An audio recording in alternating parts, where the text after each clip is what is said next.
Back in the mid-'80s, Dave Durbano had the opportunity to buy this rail line.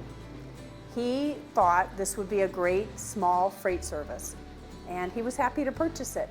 But when he rode through this canyon on the front of a locomotive and saw the beauty, the wildlife, and just the mystique that was still here in this canyon, he decided to open Verde Canyon Rail Road as a scenic railroad.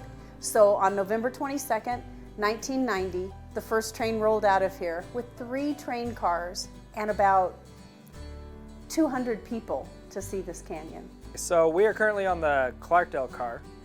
We have a total of 10 passenger cars and 6 outdoor cars. So we have a total of 12, 13 cars on the consist, including the caboose. And then we just named them about regions, notable cities around Arizona, or notable landmarks. It was completed in 1911. The track is about 38 miles long. The actual excursion only uses the first 20 miles. So of course everything around here is based on the copper mines in Jerome. These tracks actually, you can see the old track bed went all the way up to Jerome. Even the people would be moved up there to Jerome. There was no train station in Clarkdale or in Cottonwood, so you'd have to ride a wagon from Jerome back down to Clarkdale. And they were talking about how grown men, you could hear them shrieking and like sobbing because the carriage ride down was so extreme. But the track beds are still there. In fact, you can drive on the old track beds all the way up there. It was mainly the slag pile. There's a 45-acre slag pile down here at the other end of the train here. The molten material was brought down by rail in giant vats, and it was taken down here and poured to spoil. But yeah, this line exclusively existed to move stuff from Jerome. We have 2 F-unit engines, 1512 and 1510. They originally were built for the Alaskan Railroad, up in Alaska, obviously, to run up there, and then they just made their way here, and they work in tandem. So they will pull the train out to Perkinsville, to our turnaround point, disconnect from the train, and then run around and hook onto the other end and pull us back. They are used exclusively for our excursion operation. They don't move freight or anything like that, and they have a custom paint designed by our ownership to reflect the eagles of the canyon. There's a cement plant up here, and basically now what we do, our freight side, is we move powdered cement from here to Drake. The BNSF comes and picks it up, drops off coal there. We bring the coal back to fire the power plant at the cement plant. So it's just coal and cement going back and forth. A lot of that cement is being used in Texas for capping wells. It's a really high strength, high tensile concrete that they make here, so it travels all over the place. Because we are a dual operation railroad. We operate and move cement for the cement plant that originally moved cement for Glendale Dam for Lake Powell. And so we still move product, but then I also move passengers year-round. Verde Canyon Railroad has the opportunity to show people an untouched, beautiful canyon that we hope will be here for generations to come. So when people arrive at this depot, they see a train that can carry up to 400 people, offers them a seat inside with great appetizers, champagne, on couches and high-back chairs, with a second seat in an open-air viewing car.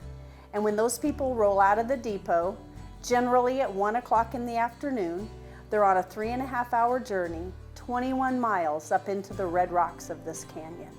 They come back just before 5 o'clock with smiles on their faces and a lot of pictures on their camera.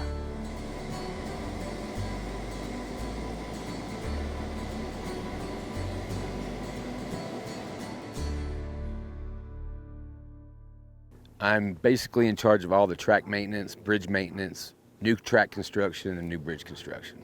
This is a great place to work railroading wise as far as scheduling goes. On the bigger railroads where I was working, we were running 30 trains a day. My territory is 370 miles long, 30 trains a day, 80 miles an hour, constant. You may have an hour here, 30 minutes here to actually get up there and do your work. Here we run 2 trains a day. Most of the time freight leaves before we even get here in the morning. They go all the way up to Drake. We go out there, start work, and we coordinate with them through radio communications on where we're gonna be. We set up protection that actually physically keeps them from coming in on top of us. And we have we work a 10-hour day, we probably spend 7 or 8 hours actually engaged in work. So Dave Durbano owns both Arizona Central Railroad and Verde Canyon Rail Road. Now they both run on the same rail line here in Clarkdale, Arizona, but they are two separate businesses. The rail line is owned by Arizona Central Railroad, it's maintained by Arizona Central Railroad, and they run freight nearly every night, servicing different businesses along the tracks, bringing supplies in, taking product for sale out. Verde Canyon Railroad leases use of this rail line so that we can be a passenger service and carry approximately 400 people a day up through this canyon. I run all day-to-day operations along with future business ideas, preparations for events, execution with anything that we have to do with passengers. And at times I deal with some freight movements. So day to day at Verde Canyon Railroad, my responsibility is to bring people to the train. My responsibility is to make sure that those people are happy when they come to the train, and that when they leave, they give us a great review. I walk track every day. We're required by law, the Federal Railroad Administration sets up schedules on how you are to inspect your track, what the intervals of inspection are, what the tolerances are. So every day we're using the information they give us, the information that we've learned, and we're using that to go out there and actually apply it to make sure that it's safe. But it's a lot of walking, a lot of driving really slow, paying attention to stuff. Tape measures are used every single day. Every one of my guys has a tape measure, and when they get here, that's something I have to teach them. It's not a common thing to be taught. You're definitely not gonna learn it at school anymore, I don't think. But we teach them how to use a tape measure. We have a device called a level board. It's basically a level, has different things you can use it for, but checking the geometry of the track is what it's used for. We have trucks that actually go on the rail. We have two small Ford 1-ton high rail trucks, and then we have a big, we call it our gang truck, which is an international with a crane on it and stuff like that. So we actually just go down to the road crossing, set those on, and go right down into the canyon and do our work every day. It's amazing. It's beautiful down there. I started in hospitality. I ran hotels. I worked in the Caribbean at the U.S. Virgin Islands. I ran all-inclusive resorts and casinos. I worked in the ski industry in Park City. And then after I got the opportunity to run a railroad in Texas for this same company, and just enjoyed it, you know, trying to mesh history along with an engineering. It's very, very complex because in a hotel or restaurant, it's stationary. Try serving food or dining experience on a moving vehicle that was built, you know, before World War II. It's very unique and you have to have a lot of creativity and problem-solving skills about how are you going to take an item that was built for home use or something else, and how are we going to apply it so that we can provide the highest experience possible. I love that I work for Verde Canyon Railroad. I've been doing this for 21 years, but my original goal in life was to be a teacher, and my degree is in early childhood education. Now I laugh every day because I believe that was the best education I could get for the job that I do. I speak to everyone as if they're 5 to 10 years old, and we understand each other perfectly. So because of the canyon environment that we're in with the steep grades, and there's 79 curves in the first 20 miles. And I'm not talking about small little 4-degree curves, everywhere from 14, 16, 18-degree curves on grades. So you can kind of think of the wear and tear that would occur with such a heavy object moving down through those grades and those curves. It's constant maintenance, constant rail replacement, constant tie replacement, digging out mud spots and providing new rock for that to hold the structure together. So it's a daily thing, every day, 7 days a week. The basic structure of the track, most everybody sees the rail and the ties and the rock, but there's actually a subgrade under there that is very integral. In the day, like when they built this, they literally cleared the land off, cut down trees, knocked the branches off of them, threw them under the rails and spiked them up. They were running 10 miles an hour most of the time on steam, so they were really restricted on the speed they could move. Nowadays, with the bigger trains, it's really integral that you have the subgrade done correctly. and the whole science in that, the mixing of different dirts to improve the native soil in different places to be able to make sure you get the correct compaction to be able to handle the weight of these big trains at 80 miles an hour. And then usually the ties, whatever material they're made of, go down next. The rails are clipped onto that, and then ballast is added to restrain the track, which is the rocks. And all of that, there's so much technology, so much math, so much science that's integral in actually making it a complete structure. Because it's not just, people see the rail and the ties, and I can't emphasize enough, the most important structure is actually sitting underneath that. If you lose your subgrade, then the ties deteriorate faster, the rail deteriorates faster, everything deteriorates faster. It's an interesting structure from what you see. There's a lot going on underground. It's minute by minute, right? When you're working with a system like ours, with the age of our equipment, you're constantly, safety is number one, right? Because we don't want to send upwards of 360 and in the future 500 people out in the canyon and be in a situation where somebody or everyone is unsafe. So we're running constant checks, mechanics, all the way to food inspections, making sure that everything is top-notch before the train leaves. Before passengers get here, the train's been checked, all the air brakes, heating and cooling, water, all that's been checked to make sure that it's safe to move. So you're dealing with a lot of different personalities, a lot of different people, and then you add on top of that the customer experience where you have people that like things their way. You know, we may feed them different, somebody may like that hamburger, but somebody may not think there's too much seasoning on it. So it's minute by minute, because as we're running tests, as we're running things like that, a mechanic will come in and say, hey, we have this problem. What we may not be able to run today, and it's my job to say, all right, we need to figure this out because we have 400 people coming and you need to make it work, but in a safe way. Same thing with food. You know, if for some odd reason our supplier says, oh, strawberry crop was bad, you know, and the next 2 weeks you're not going to have strawberries. How are we going to fix that? What are we going to do to keep the level of service, the quality that we provide to the highest standards? When you think about being in a tourist railroad business, the first thing you have to do is like people. That's the most important, because you have to go out every day and be a steward of your business, a steward of your community, and believe in the product that you're selling. And I know you have to do that in any business that you're in today, but at Verde Canyon Railroad, I believe we're held to a higher standard. We want people to know that we truly want them here. We are subservient to their needs. And sometimes people think that's a bad word to use, but we take pride in it. We want to make sure that people enjoy their day, have a great experience, didn't miss anything along the way, and are happy to go away and tell someone else about it, which is really what pushes any business, is the person who leaves and tells someone about it. So when you're managing a business such as this, you have to portray that to your employees as well. You have to like them, you have to love them, you have to respect them, and then what you pass down through every level of your business is then shared with the customers who come to you. There's so much to offer. I think when a lot of people look at a career path, that there's only a few jobs that stand out. It's usually the most notable ones, the ones that maybe get the most money, or they get the most prestige, or that you hear most talk about. But in an industry like this, there's so much that goes on. There's so many people that are needed to fill roles that you can feel like you have validation and that you do a great job in everything.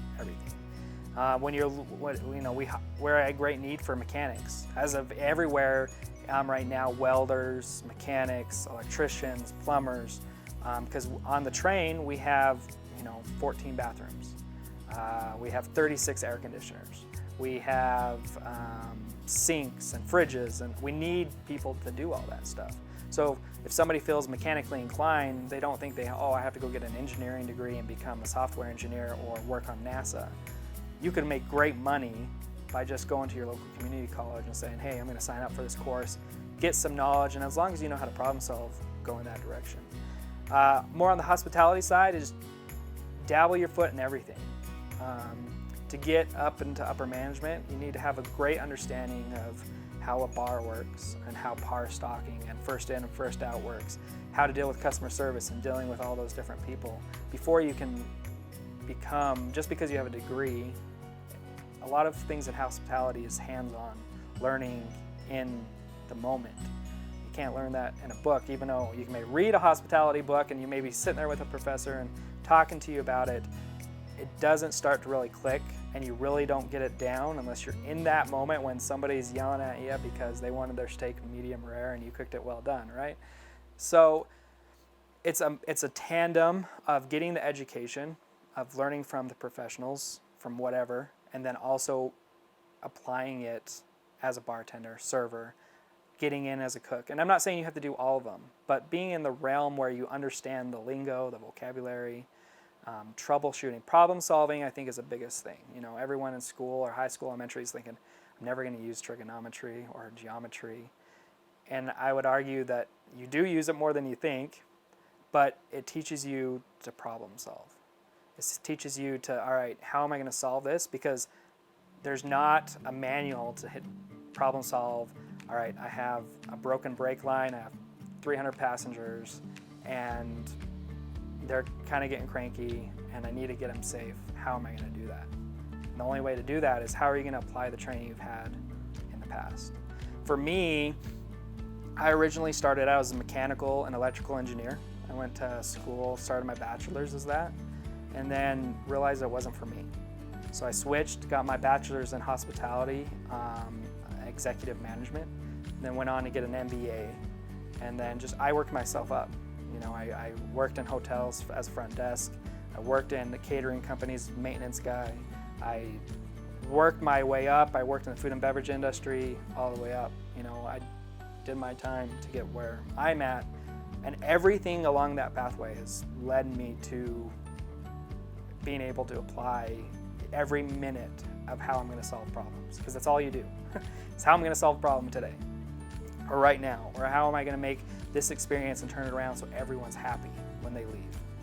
Everyone's going to say, well, you know, this happened, but my experience was just amazing, because that's really how it goes, word of mouth. When I go home talking to people, you know, hey, you should go out to Arizona and ride this train and go visit this hotel, or go to Cottonwood and eat at this restaurant, because that's really how you build a customer base.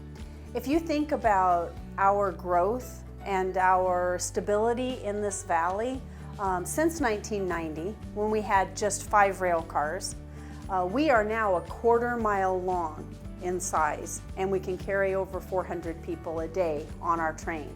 That means we need a lot of people to work here, and we want them to be happy employees. We want them to be happy community members. So you might meet Fermin Estrada, who was once one of our car attendants, but now his grandchildren are employees in this area.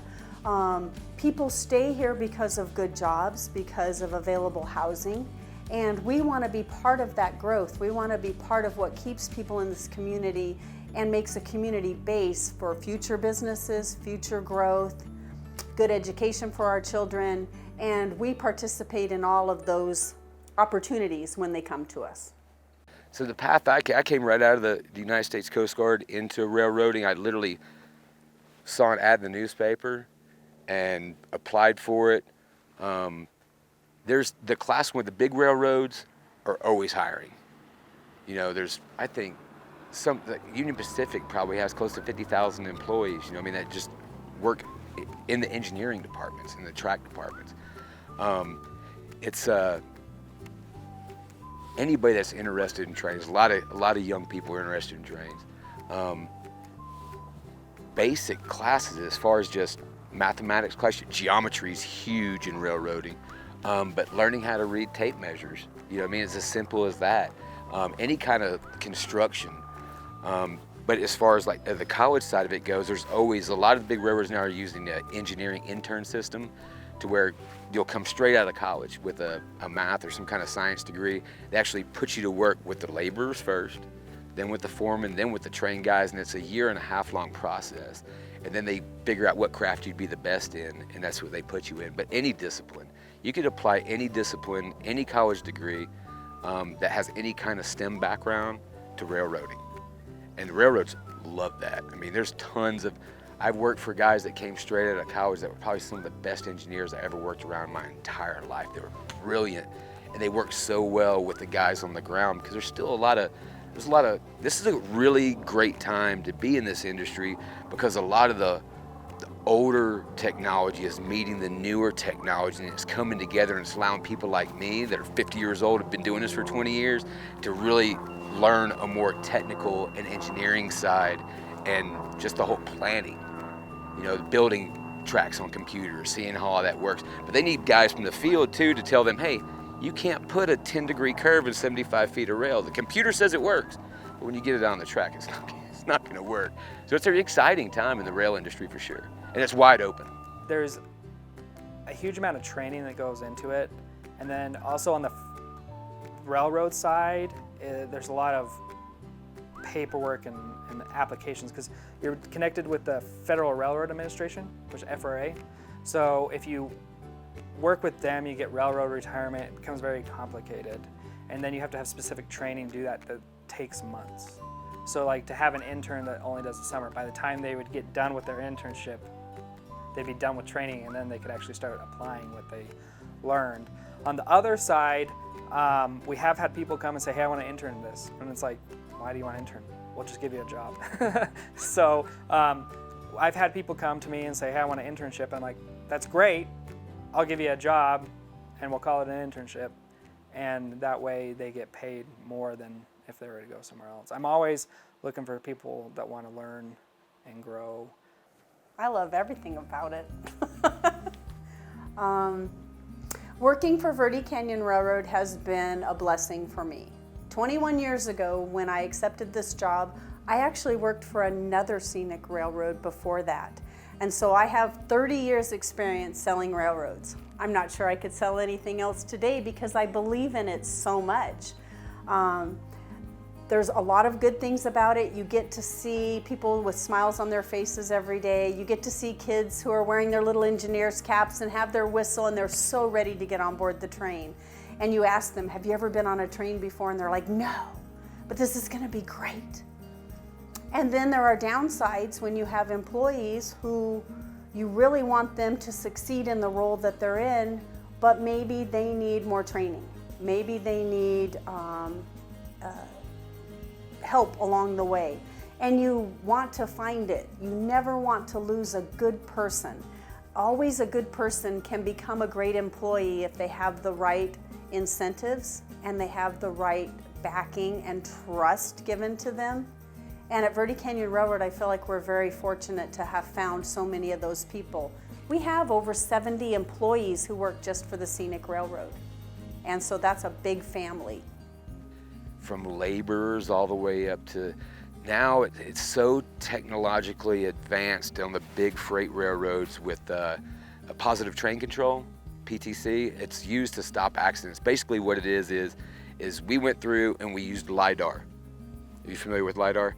It's an extreme, it's a mapping system basically.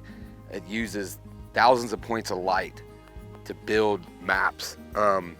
We drove through refineries, and 1,000 feet off the track, you could see every nut and bolt in every structure. We had camera arrays that were taking 3,000 pictures a second of everything that was going on around there. They built flyways where you could actually go on the computer and fly through your whole territory. But what it does is the trains have a system on board that's seeing all that stuff. If it sees something that's different, it stops the train. There's been a lot of rear-end collisions, head-on collisions. You've probably seen it in the news over the years of freight trains colliding, big derailments. This has been put in place to try to keep that stuff from happening. But the technology side of it, we definitely need people that can work with the LiDAR. They can put all that stuff together on the computers. Where we used to do hand-drawn track charts and hand-drawn plans for building railroad yards and tracks, it's all done on computers now. Everything, but the actual people that put that together are just, some of them are basic laborers. So at every part of this industry, the way we're going, every discipline is needed. Scientists, mathematicians, engineers, it's really amazing. Verde Canyon Railroad has been extremely proud to be part of the Verde Valley family. We believe in buying things locally, using services locally. We're members of every chamber of commerce. We love going with our other community members to travel shows, to fairs, sharing employee knowledge and cross-training with them. Anytime that we're invited to speak somewhere, I'm the first one who raises my hand because we love it so much. Between Sedona, Clarkdale, Cottonwood, Camp Verde, we've always been embraced by them, and we get a great pat on the back from them for being part of their communities. And we always welcome them to come here. They do their meetings on board the train. They might send a VIP that they want to impress for their community to ride the train, and we're always happy to be part of that. As with any, is people is the most challenging. When you're dealing with the most challenging job, you know, it's a people-driven industry. So making sure just constantly dealing with different personalities, whether it's employees, because when you're dealing in management, it's no different than a bartender or server dealing with a customer. I have to keep the employees happy so that they come back and they have a smile on their face, because if they're having a bad day and the customers have a bad day and then the company doesn't make money and I don't get my paycheck. So that would be the hardest, is dealing with people. But then on the flip side, that's also the best, is when people come off and say, I had the best experience. Your staff was amazing. I couldn't have had, I'm just so happy with how my trip went. It's the most rewarding because that's why you do it. But it's the flip side, when you get home and you have a bad day, that's usually what caused it, is when you're like, you have a couple of employees that just weren't jiving, and then it led to a customer complaint, and they both go hand in hand. My background is in big railroading. I've worked for the biggest Class 1 railroad and the smallest Class 1 railroad in my 20-year career. There was a point in time in the 80s, the 70s, 80s, where the rail industry was dying. It was all about trucks. As we've become more environmentally aware of what's going on, one freight train can replace 120 trucks on the road. There was some really cool statistics. The larger railroads can move a ton of freight 400 miles on a single gallon of diesel fuel. That's how efficient trains are. And as technology improves, that becomes even more efficient. Most countries have used trains for moving people. In the United States, we decided we were going to move freight. Big, heavy, massive amounts of freight. The rail industry is alive and well. Not so much in this part of the country, but in Texas, East Coast, the railroads are expanding insanely. Tons of money's being spent. It's such a safe, economical, efficient way to move large amounts of freight. So I think the statistic now is 40% of everything you own at one point in time spent time on a train. So that's pretty interesting. Like I said before, in business in general, there's so much that goes on. I don't think that a lot of people understand what goes in, from accounting to reservations. My job, people come to me to look for the answers. So it's like you have to know the answers. If you don't, you need to figure it out. So much, I just say experience is so key. And it doesn't matter where it comes from. Because I think a lot of times people say in whatever schooling situation or training program they're in that here's a path and I have to follow it in order to meet this goal, whatever it may be. And I don't think that's the case. I think that there's so much experience you can get from whatever it is that can apply to a position that it doesn't matter. Like for myself, a lot of my mechanical and electrical engineering training when I was doing like my bachelor's program that I didn't finish, I still apply. At the moment I felt crushed because I had spent all this money and I was like, how am I going to do it? But when I'm dealing with trains and I'm talking to a mechanic or a service member and they're trying to tell me something, I get it, I understand it, and it doesn't get lost on me. So I would suggest for anyone that's looking for any type of job, don't lose vision or an understanding of saying this isn't going to matter. I don't have to take care of it. I don't have to do it, because it's all going to play into it. Whether you own your own welding shop or whatnot, customer service is still applied. Accounting is still applied. Mathematics is still there. And I think all of my employees would say that, you know, is a lot of my mechanical guys don't have formal training. What they're good at is problem solving, is they can say, I understand the problem, I know how to fix it, let's just get it done, and work ethic.